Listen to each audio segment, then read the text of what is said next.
దురదృష్టవశాత్తు ఏ ఒక్కరూ కూడా బతికి బయటపడలేదు. విన్హెడోలో బొమ్మ విమానంలా కూలిపోయింది విమానం. ఇళ్ల మధ్యలో కూలడంతో పెను ప్రమాదం జరిగింది. అక్కడ ప్రమాదంలో భారీగా మంటలు ఎగసిపడ్డాయి. సావుపాలోని ఎయిర్పోర్ట్కు వెళుతుండగా ఈ ఘటన జరిగింది. ప్రమాదంపై అధ్యక్షుడు లులా డసిల్వా దిగ్భ్రాంతి వ్యక్తం చేశారు. విన్హెడోలో కొనసాగుతున్నాయి సహాయక చర్యలు. విజువల్స్ లో మీరు చూస్తున్నారు. అదుగు బ్రెజిల్కి సంబంధించి బ్రెజిల్లో ఒక విమానం కుప్పకూలిపోయింది. దానికి సంబంధించిన విజువల్స్ మీరు చూస్తున్నారు. బ్రెజిల్లో ఘోర ప్రమాదం జరిగింది. ఆ విజువల్స్ ఒక్కసారి చూస్తే కనుక ముఖ్యంగా నిమిషం వ్యవధిలో ఎన్ని అడుగులకు దిగిపోయిందో తెలుసా? 17,000 అడుగులు. నిమిషం వ్యవధిలోని 17,000 అడుగులు కూలిపోయింది కిందకి. విజువల్స్ మీరు చూస్తున్నారు. పూర్తిగా కంట్రోల్ తప్పిపోయిన తర్వాత నిమిషాల వ్యవధిలోని కాలి బూడిదైపోయింది. బ్రెజిల్లో ఘోర ప్రమాదం జరిగింది. ముఖ్యంగా గురాల్స్కి వెళ్తోంది. కాస్కావల్ నుంచి గురాల్స్కి వెళ్తూ ఉండగా ఈ ప్రమాదం జరిగినట్టుగా తెలుస్తోంది. అయితే దాదాపు మధ్యాహ్నం 1:30 ప్రాంతంలో, స్థానిక కాలమాన ప్రకారం 1:30 ప్రాంతంలో ఆ ఘటన జరిగింది. విజువల్స్లో మీరు చూస్తున్నారు. అక్కడ ఒక మహిళ భోజనం చేస్తూ ఉండగా ఈ ప్రమాదం జరిగింది. ఒక్కసారిగా షాక్కి గురైనట్టుగా సదరు మహిళ చెప్పిన పరిస్థితి విజువల్స్లో మీరు చూస్తున్నారు. బ్రెజిల్లో విమానం కుప్పకూలిపోయింది. ఈ ఘటనలో 57-58 మంది ఇన్ఫాక్ట్ దాంట్లో ప్రయాణిస్తున్నట్టుగా తెలుస్తోంది. వాళ్ళతో పాటు 4 విమాన సిబ్బంది కూడా ఈ ప్రమాదంలో మృతి చెందినట్టుగా సమాచారం. విజువల్స్లో మీరు చూస్తున్నారు. బ్రెజిల్కి సంబంధించి బ్రెజిల్లో ప్లేన్ క్రాష్ అయింది. ఈ ఘటనలో సావుపాలోని ఈ ఘటన జరిగింది. ఈ ఘటనలో 61 మంది మృతి చెందారు. అయితే ఒక్కసారి విజువల్ చూద్దాం. ప్రమాదానికి సంబంధించి ఆ విమానం కూలే ముందు అక్కడ ఎటువంటి పరిస్థితి ఉంది అనేది ఒకసారి విజువల్లో చూసే ప్రయత్నం చేద్దాం.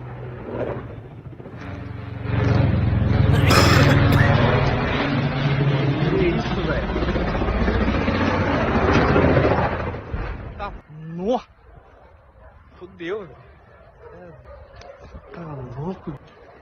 Que isso, irmão? Flight tracking data ATR 72500 కథనం ప్రకారం ఏమంటుందంటే కనుక ఇన్ఫ్యాక్ట్ ఈ విమానం ఏదైతే ఉందో అది టర్బోప్రాప్లేన్ ట్విన్ ఇంజిన్, అంటే 2 ఇంజన్స్ ఉంటాయి. 2 ఇంజన్స్ ఉన్న టర్బో ప్లేన్ ఇది.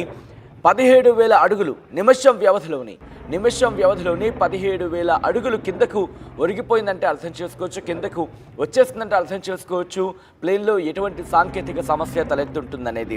అయితే ఇక్కడ ఇంట్రెస్టింగ్గా కొంత సందర్భానికి 250 అడుగులకు చేరుకుంది. 10 సెకండ్ల వ్యవధి మాత్రం మిగిలిన సందర్భాన్ని మాట వినిపిస్తూ ఉంటుంది. ఆ తర్వాత అక్కడి నుంచి మళ్ళీ 400 అడుగులకి ఎగబాకింది, వెళ్ళి ప్రయత్నం చేసింది నిమిషాల వ్యవధిలోని. కానీ కుప్పకూలిపోయిన విజువల్స్ మీరు చూస్తున్నారు. ఒక్కసారి మీరు చూస్తే ఇది ఒక బొమ్మ. మనం సాధారణంగా చిన్నపిల్లలు ఆడుకున్నప్పుడు బొమ్మకి చూస్తూ ఉంటాం. వాళ్ళ చేతిలో రిమోట్ హ్యాండిల్ ఉంటుంది. వాళ్ళు ఆ ప్లేన్ ఎగరేస్తూ ఉంటారు.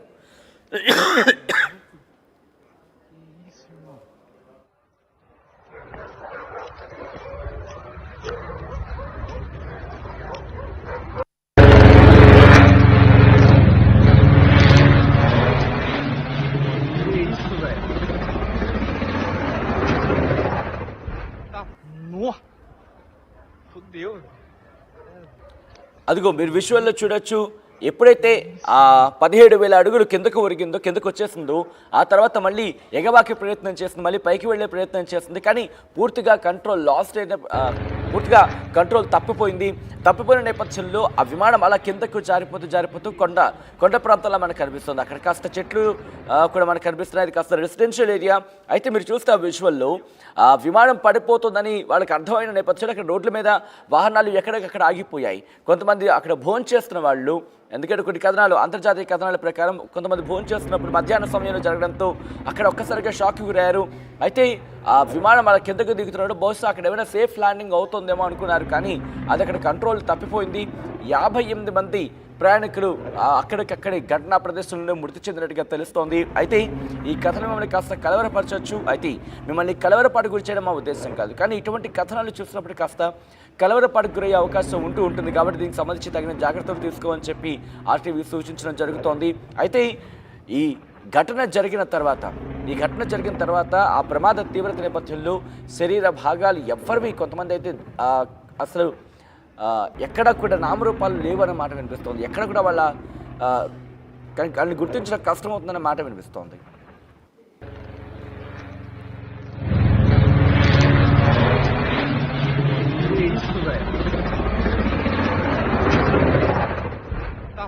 Nossa! Fudeu. Tá louco. ఆ విజువల్స్ మీరు చూస్తున్నారు. బ్రెజిల్లో ఘోర విమాన ప్రమాదానికి సంబంధించి ఈ ఘటనలో 62 మంది అక్కడికక్కడే మృతి చెందారు. దీంట్లో 58 మంది ప్రయాణికులుగా 4 విమాన సిబ్బంది ఉన్నారు. ప్రమాద తీవ్రత నేపథ్యంలో అంటే ప్రమాదం జరిగిన వెంటనే పూర్తిగా దగ్ధమైపోయింది, పెద్దగా మంటలు వచ్చినట్టుగా అక్కడ స్థానికులు చెప్తున్నారు.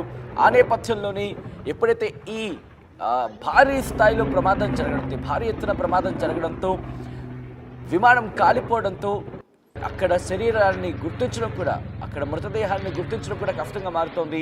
ఈ నేపథ్యంలో ప్రయాణికులకు సంబంధించిన బంధువులు కూడా ఎయిర్లైన్స్ కావచ్చు, లేకపోతే బ్రెజిల్ ప్రభుత్వం రిక్వెస్ట్ చేయడం జరుగుతుంది. వాళ్ళకి సంబంధించి గుర్తింపు ఉంటే కనుక గుర్తించడం కాస్త సులభతరం అవుతుందంటూ కూడా.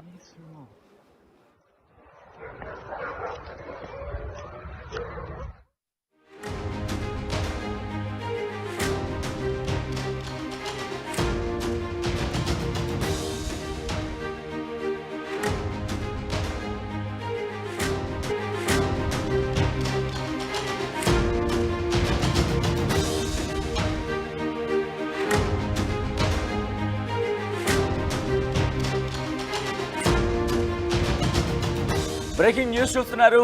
ఉదయాన్నే బ్రెజిల్కి సంబంధించి, అవును, బ్రెజిల్లో ఘోర ప్రమాదం జరిగింది. ఒక్కసారిగా కుప్పకూలిపోయింది విమానం. 62 మంది ప్రయాణికులతో వెళుతోంది ఆ విమానం. అయితే దురదృష్టవశాత్తు ఏ ఒక్కరూ కూడా బతికి బయటపడలేదు. విన్హెడోలో బొమ్మ విమానంలా కూలిపోయింది విమానం. ఇళ్ల మధ్యలో కూలడంతో పెను ప్రమాదం జరిగింది. అక్కడ ప్రమాదంలో భారీగా మంటలు ఎగసిపడ్డాయి. సావుపాలోని ఎయిర్పోర్ట్కు వెళుతుండగా ఈ ఘటన జరిగింది. ప్రమాదంపై అధ్యక్షుడు లులా డెసిల్వా దిగ్భ్రాంతి వ్యక్తం చేశారు. విన్హెడోలో కొనసాగుతున్నాయి సహాయక చర్యలు. విజువల్స్ లో మీరు చూస్తున్నారు. అదుగు బ్రెజిల్కి సంబంధించి, బ్రెజిల్లో ఒక విమానం కుప్పకూలిపోయింది. దానికి సంబంధించిన విజువల్స్ మీరు చూస్తున్నారు. బ్రెజిల్లో ఘోర ప్రమాదం జరిగింది. ఆ విజువల్స్ ఒక్కసారి చూస్తే కనుక ముఖ్యంగా నిమిషం వ్యవధిలో ఎన్ని అడుగులకు దిగిపోయిందో తెలుసా? 17,000 అడుగులు. నిమిషం వ్యవధిలోని 17,000 అడుగులు కూలిపోయింది కిందకి. విజువల్స్ మీరు చూస్తున్నారు. పూర్తిగా కంట్రోల్ తప్పిపోయిన తర్వాత నిమిషాల వ్యవధిలోని కాలి బూడిదైపోయింది. బ్రెజిల్లో ఘోర ప్రమాదం జరిగింది. ముఖ్యంగా గురాల్స్కి వెళ్తోంది. కాస్కావల్ నుంచి గురాల్స్కి వెళ్తూ ఉండగా ప్రమాదం జరిగినట్టుగా తెలుస్తోంది. అయితే దాదాపు మధ్యాహ్నం 1:30 ప్రాంతంలో, స్థానిక కాలమాన ప్రకారం 1:30 ప్రాంతంలో ఆ ఘటన జరిగింది. విజువల్స్లో మీరు చూస్తున్నారు. అక్కడ ఒక మహిళ ఫోన్ చేస్తూ ఉండగా ఈ ప్రమాదం జరిగింది. ఒక్కసారిగా షాక్కి గురైనట్టుగా సదరు